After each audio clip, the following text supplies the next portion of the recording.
So one of the most important things to understand in turkey hunting is you have to be where they want to go or where they're willing to go in order to have a chance to be successful. So understanding their travel patterns throughout the course of the season can be really important.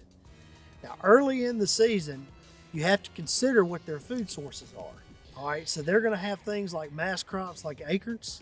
They're going to be really important. They're still going to be feeding on things that were left over from the fall and winter mass crops. And so early in the season, you may find turkeys in things like hardwood drains or river bottoms, things like that, where there's a lot of mass crop available. If you're in places like the Midwest, you may have things like grains that were left over, waste grain in fields. That may be where turkeys are earlier in the year.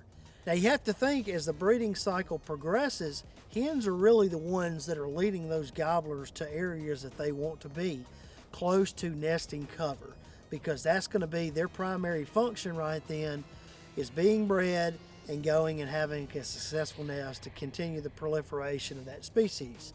And so later on in the year, as that breeding cycle ramps up and they need to be closer to nesting, you may need to consider areas that have a little bit better nesting cover. It may be shrubs, it may be grasses and forbs that are kind of waist high. That's going to be areas that turkeys are going to be at least near to carry out their breeding cycle and then go off in a close proximity and have their nest. Now, something to consider if you're in a more arid terrain or a place that water's a big issue, like Texas is, a lot of times those turkeys will have these roosts in which they'll be in kind of an oak grove or things like that, and there'll be 40, 50 turkeys roosted on one roost. When they hit the ground, they're trying to find not only food but water. And so understanding the bird's needs throughout the year and what food sources are available for them really is going to dictate their travel, as well as when you get into the breeding cycle, and nesting cover and the proximity to it is really important. Another difference what you'll find with the subspecies is basically their breeding and nesting behavior as far as the time range goes. And for example, we'll take the eastern United States.